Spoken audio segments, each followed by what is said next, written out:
Ouais, il est Potox, c'est Antox, et bienvenue dans cette nouvelle vidéo consacrée à la critique de l'épisode 24 de la deuxième saison de The Power. Et concernant cet épisode, eh bien, je suis un petit peu mitigé, et je pense même, pour être honnête avec toi, que je suis carrément un peu déçu pour deux raisons principales. Le premier, mais ça, je le savais déjà à l'épisode d'hier, j'en avais fait part de mes craintes, et finalement, bah, ça s'est avéré vrai de A à Z, puisque le jeu du contre-pouvoir, encore une fois, c'est un jeu où il faut éliminer les autres. Et je veux bien que ce jeu-là, pour le coup, était un peu plus original, et honnêtement, je pense que ça aurait été même le meilleur jeu de cette trempe-là, de cette catégorie-là.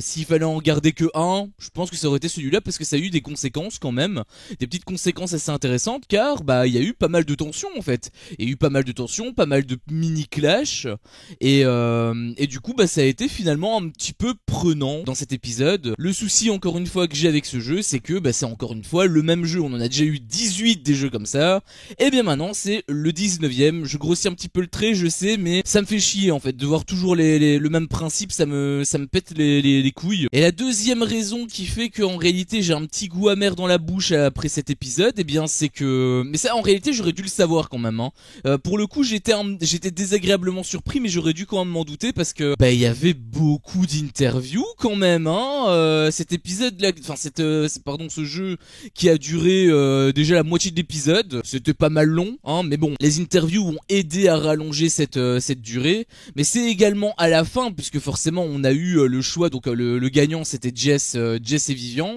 qui ont gagné. On va en parler un petit peu d'eux, parce que je trouve qu'ils ont quand même fait beaucoup d'erreurs, ils les accumulent quelque part. En fait, à la toute fin, ils pouvaient faire leur choix, bon c'était un choix un petit peu difficile, donc ils ont dû réfléchir, et le montage a été ralenti directement, grâce à quoi? Grâce encore une fois à des interviews. Et ça pour le coup ça me fait chier, parce que bah les interviews, je veux bien que ça accompagne les scènes parfois, etc., mais honnêtement, en tout cas dans ce genre de jeu, j'arrive pas à passer outre, parce que je sais que les interviews sont faites à la fin. Quand tu as Manon qui te dit en interview: ah, je commence à avoir de gros doutes sur Jessie, elle commence à rentrer dans mon viseur, des trucs comme ça, en réalité c'est que de l'acting, parce que ça s'est fait à la toute fin. Si ça tombe au moment où elle a enregistré l'interview, si ça tombe, elle était déjà au coup, enfin si ça tombe la semaine, elle était déjà terminée en fait. Et en fait moi le truc c'est que je peux pas voir ça et me dire ok c'est réel, c'est dans l'instant T. Je sais que ça l'est pas en fait. Dans Koh-Lanta par exemple, c'est dans l'instant T, parce qu'on voit que l'interview elle se fait directement après l'épreuve ou sur le moment. Tu vois, c'est pas genre l'épisode se déroule et à la toute fin ils vont tous en studio pour faire leur interview. Non, ça se fait sur le moment, et du coup bah là ça peut accompagner le truc. Là le problème c'est que bon, déjà il y en a qui t'expliquent le jeu alors que t'es censé le voir. Ça, ce genre d'interview là je trouve que c'est complètement inutile. Et les autres interviews où ils essaient de te mener sur d'autres pistes, comme Manon a fait finalement avec son interview, bah je suis désolé, moi je suis pas dedans. Moi je suis pas dedans, parce que je sais que ça s'est fait à la fin, et elle sur le tournage, bah ça tombe, elle était déjà au courant en fait, la semaine ça tombe, elle a déjà été terminée. Et quand je dis ça tombe, je suis quasiment persuadé qu'elle l'a été, hein, parce que ils font pas ça à la fin de la journée. Il me semble qu'ils prennent une journée entière dans la semaine, et c'est le dernier jour de tournage. Donc je pense honnêtement que la semaine elle était déjà terminée en fait, la semaine de Power Player je veux dire. Et pour les interviews avec Jess et Vivian pour le choix, c'est pareil, ils te font un petit speech. Oui, on réfléchit, on essaie de donner des arguments, etc. Sauf qu'en fait, je comprends pas pourquoi ils ont pas cette discussion directement dans le truc en fait. Parce que là, l'interview, c'est pareil qu'avec Manon. L'interview, elle a été faite à la fin, ils sont juste en train de rejouer la scène. Alors du coup, montre-nous directement le truc. Est-ce qu'ils parlaient pas quand ils réfléchissaient ou non sur le truc? Ça tombe, c'est vraiment ça. Ça tombe, ils parlaient juste pas. Mais enfin, je sais pas. Moi, je suis pas dedans. Réellement, avec ces interviews, moi, je suis vraiment pas dedans. Encore si c'est léger, je peux dire ok d'accord, on passe vite à autre chose, tu vois. Sauf que là je suis désolé, mais il y avait peut-être 10 ou 15 minutes d'interview au total sur l'intégralité de l'épisode, quoi. Presque la moitié de l'épisode c'était des interviews. Vraiment, je vois du Banijé dedans en fait. Je vois du Banijé dedans, et franchement ça me gonfle. Franchement ça me gonfle. J'étais pas dedans. Vraiment, j'ai un goût amer dans la bouche à cause de ces deux trucs. Pourtant le jeu en soi il avait quand même proposé des trucs, hein. Comme je te disais, il avait de la tension, etc., etc. Je trouvais que le jeu était quand même plutôt sympa, en tout cas il aurait pu l'être, mais si on n'avait pas eu 19 jeux précédemment comme ça, et si on n'avait pas eu aussi toutes ces interviews qui servaient à ralentir le rythme, voilà. Alors il y avait quand même un beau point positif quand même par rapport à ce jeu, et c'est un gros pic que je vais lancer avec les 50, parce que les 50 on se souvient que voilà, pour les règles, les gens ils s'en battent les couilles, t'en as qui ils ont des règles, ne pas bouger le glaçon, Nicolas Lozina il te prend le glaçon, il te le bouge dans tous les sens, il y a rien, le lion il dit rien. Bref, c'était vraiment un carnage cette saison des 50. Là, ils ont quand même eu l'intelligence de te montrer la VAR. Et ça, c'est quand même très malin parce que du coup, il y a aucun doute possible. À chaque fois qu'il y a une petite décision litigieuse, ah oui, mais non, en fait, ça peut pas compter parce que il y a eu un rebond juste avant.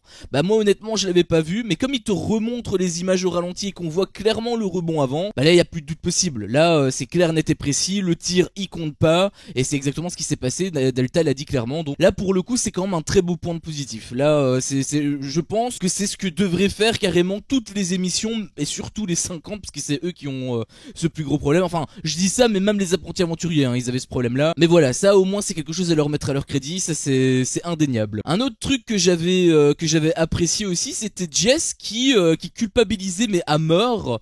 Et on avait même une séquence, je trouvais émouvante entre Jess et Robin où ils étaient en train de chialer. Alors, je vais être honnête avec toi, moi j'ai rigolé. J'ai rigolé parce que quand j'ai vu qu'il y en avait un qui pleurait et que l'autre pleurait parce que l'autre pleurait et que du coup ça faisait un petit peu cet effet cyclique, ça en fait ça m'avait fait rire. Mais en soi je trouvais quand même que l'émotion fonctionnait parce que bah j'avais quand même les yeux humides. Ouais, j'ai pas peur de le dire, j'avais quand même les yeux humides donc je trouve que la séquence fonctionnait. Si j'ai les yeux humides, ça veut dire que j'ai été pris dedans. Donc franchement, j'étais quand même plutôt content de cette séquence. Même s'il y a des trucs qui me dérangent et c'est notamment par rapport à Jess, alors Vivian bien évidemment est dedans et je sais pas honnêtement si elle joue à 100% de ses capacités ou si du coup elle est un petit peu amputée à cause de Vivian, mais il y a des trucs vraiment je trouve que c'est complètement con. Bon, j'en avais déjà parlé avec le choix des cibles, enfin le choix plutôt du joueur par rapport au versus là, choisir les cibles c'était complètement con déjà de 1. Je sais pas si c'était une idée de Vivian, une idée de Jess ou si c'était les deux, s'ils étaient d'accord, j'en sais rien, mais dans tous les cas c'est une idée de con, ça c'est clair, net et précis. Et autre chose, ils enchaînent les mauvaises décisions parce que bah là pour le coup t'avais le jeu, alors je peux comprendre qu'il soit stressé etc. Le problème c'est que les premiers binômes à être choisis, bah c'était Vivian et Jess. Et forcément qui choisissait les binômes, bah c'était les power players. Et comme par hasard ils ont mis Jess et Vivian en tant que premier choix, alors que eux ils ne pouvaient pas perdre bien évidemment parce que s'ils perdaient et que c'était eux qui étaient choisis ils étaient éliminés. Donc bah j'ai trouvé que c'était extrêmement mal joué en fait de leur part. En tout cas c'est extrêmement suspicieux. Forcément ils peuvent pas avoir de certitude des autres joueurs, mais ça te met quand même vachement en lumière, ça te met quand même vachement en porte-à-faux quoi. Pareil un petit peu plus tard t'avais Vivian et même Jess elle s'était intégrée où finalement ils ont tapé littéralement sur Mel et Joe par vengeance hein, parce qu'ils avaient tapé sur eux donc eux ils ont renvoyé la balle si je puis dire. D'ailleurs c'est des boules de couleur hein. Enfin des boules de peinture là. J'avais dit que c'était des tomates mais c'était pas du tout des tomates. Les tomates dans mon univers sont un petit peu particulières. Mais du coup voilà, ils ont tapé purement par vengeance et j'ai trouvé que c'était vraiment stupide parce que bah en fait on voyait que Mel et Joe c'était les plus nuls. Genre ils arrivaient pas et sur 4 tirs ils ont touché une seule fois. Bah du coup ça me paraissait évident qu'il fallait les laisser jusqu'à la fin. S'ils loupent tout, bah du coup tant mieux en fait. Donc j'avoue que quand j'ai vu ça, je me suis dit ils jouent vraiment plus avec leurs émotions qu'avec leur cerveau en fait. Et c'est dommage parce qu'ils peuvent se faire niquer à cause de ça. Après justement, je sais pas comment ça va se passer cette semaine. Pour le coup, je pense pas qu'elle soit scriptée. Il y en a beaucoup qui disent oui, elle va être scriptée, etc. Par rapport à ce qu'on avait vu avec Manon la semaine dernière. Pour le coup, cette semaine, je pense pas qu'elle soit scriptée parce que déjà ça part bien plus dans des directions différentes. Donc je pense honnêtement que rien que ça et aussi le fait que ça joue en fait hein, tout simplement, je pense honnêtement que c'est une vraie semaine. Par contre pour la finalité, En réalité, dans ma théorie, comme je l'avais dit, étant donné que ça avait commencé par Jess et Vivian qui sont vachement en danger, dans ma théorie, c'était du coup le fait que ils étaient pas tant en danger que ça. Ça c'est ma théorie. Mais j'avais quand même eu un petit doute quand il y avait eu Delta qui avait dit avec la règle là, du contre-pouvoir par rapport au power player. J'ai eu un micro doute par rapport à Cindy et je me suis dit attends, parce que la meuf elle était de retour en France, elle l'avait dit elle-même, elle était déjà de retour en France et elle est revenue là-bas, il me semble que c'est Marrakech, alors que Lou elle était à côté en fait. Donc ça veut dire qu'ils ont quand même fait revenir une personne qui était beaucoup plus loin. Alors j'imagine que c'est pas elle qui a payé le billet d'avion et tout, parce que sinon ce serait quand même sacrément culotté. Déjà que le délire du vote c'est pas censé être le cas, hein. Il y avait ça l'année dernière, mais l'année dernière ça s'est beaucoup mieux fait, parce qu'en fait les éliminations qui s'étaient fait, c'était des éliminations en même temps. C'était Marine et Maïsen qui étaient dans la semaine des binômes, et il devait avoir un retour, du coup on savait pas qui allait revenir, puisque les deux sont partis en même temps, donc là ça avait du sens de mettre un vote. Là en l'occurrence on en avait aucun, mais bon bref. Concernant du coup Cindy, j'ai eu une petite vision et je me suis dit attends, mais si Cindy elle gagne le contre-pouvoir, qu'elle choisit Jess et Vivian et qu'il dégage à cause de ça, si ça tombe, toute cette partie-là, elle est scriptée parce que il faudrait quand même trouver des arguments pour faire revenir Cindy, pour se faire se déplacer jusque Marrakech encore.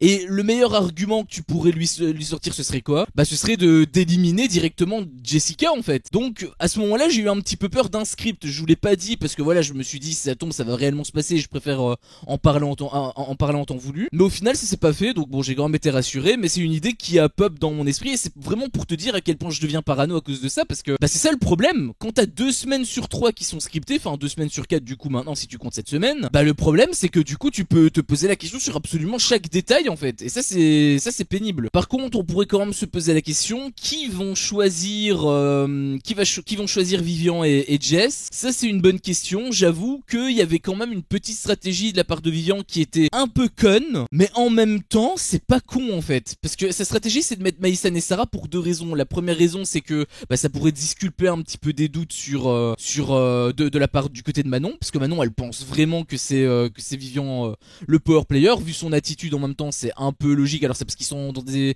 délires d'alliance etc. Moi je suis pas trop fan de ça, hein, mais c'est cohérent, on va dire, de son point de vue ça reste cohérent. Et le deuxième truc c'est que du côté de Maïsan et Sarah, ils pourraient aussi être en mode psychologie inversée, où ils se diraient attends, mais si on connaît réellement l'identité des power players, ce serait complètement stupide qu'ils nous mettent. Donc c'est à dire que si on est réellement choisi comme cible, c'est pas possible que ce soit réellement eux, sinon ça veut dire qu'ils sont complètement fous. Donc ils peuvent également partir sur d'autres pistes pour suite à ce choix. Donc je trouve en fait que la stratégie elle est très couillue, mais en soi ça peut aussi fonctionner. Par contre c'est quand même assez risqué, et on va pas se mentir, je pense que dans tous les cas, peu importe le choix qu'ils font, ils sont dans la merde. Voilà, que peu importe le choix qu'ils font, ils sont dans la merde. Le seul choix qu'ils ne peuvent pas faire, c'est Nathalie et Cindy, parce qu'il y a quelques doutes quand même sur elle. Et en soi, même Maïsan et Sarah, il y avait quand même des doutes sur elle par rapport à Manon, et il me semble que Robin aussi avait des doutes sur elle. Donc en soi ça retirait quand même une possibilité de leur côté, donc ce serait quand même assez bête. Par contre s'ils choisissent un autre choix, par exemple Maxence Antoine, par exemple Giovanni et Mel, le problème c'est que ils sont tellement soudés que la probabilité que ça fonctionne elle est extrêmement faible, et c'est pour ça que je dis que vraiment ils sont dans la merde. Je sais pas comment ça va se terminer, mais ils sont vraiment dans la merde. Après le délire là que je te dis avec vengeance de Jessica etc, par rapport à Cindy, si ça tombe ça peut se faire également à la toute fin, hein. Si ça tombe Delta, c'est pas Delta qui fait les contrats, mais si ça tombe la production peut négocier avec Cindy et dire ah oui en fait à la fin de la semaine Jessica va dégager. Ils pourraient également faire un truc comme ça, mais ce serait pas très fair play. Je pense que du point de vue de Cindy, alors après je la connais pas, hein, mais bon elle disait qu'elle était un minimum compétitrice et tout, c'était ce qu'elle dégageait comme énergie. Je pense qu'en tant que compétitrice tu préférerais faire sortir quelqu'un de par tes mains que faire sortir quelqu'un juste grâce à une signature quoi. Donc je pense pas qu'ils ont été jusque là. Je pense tout simplement que les power players ont extrêmement mal joué. Déjà juste le choix de Manon, je trouve que c'est complètement stupide, sachant que Vivian il est en froid avec elle quoi. Donc c'était complètement bête. Mais bon bref, dans tous les cas il y avait quand même un truc que j'avais failli oublier, c'est que Vivian en fait apparemment il avait toujours son délire de vengeance. Donc peut-être que finalement la semaine de Manon, finalement elle a pas été si inutile que ça. Le tremplin que je pensais qui finalement avait été annulé, peut-être que finalement il a quand même réellement été, il est quand même réellement présent. Il y avait justement Joe qui m'avait parlé, on avait parlé un petit peu de Power et il m'avait dit que du côté de Vivian ça peut être également une possibilité, c'est que tout simplement Vivian il veut peut-être pas éliminer Manon parce que justement elle le suspecte et que du coup ce serait trop dangereux. Et en soi j'étais pas forcément d'accord avec lui parce que cet argument il fonctionnait pour Jessica aussi, donc il aurait sorti cet argument là pour dissuader Jessica de mettre Manon. Le truc c'est que à aucun moment ça n'a été montré.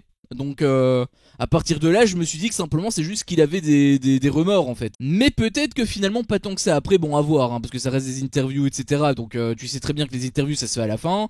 Il peut très bien jouer la comédie. Mais on va dire que ça me réconforte un petit peu. On verra s'il va y avoir d'autres choses qui vont me faire démentir. Mais bon bref, dans tous les cas on verra. Dans tous les cas je te dis pour moi ils sont échec et mat en fait hein. Ils sont tellement pieds et poings liés que ils ont pas trop d'échappatoire. Je sais pas trop comment ils vont s'en sortir, mais bon. Dans tous les cas, on verra aux prochains épisodes. N'hésite pas toi à me faire part de ton avis dans l'espace commentaire. Qui tu verrais justement choisir en tant que deuxième cible? Qui choisirais-tu?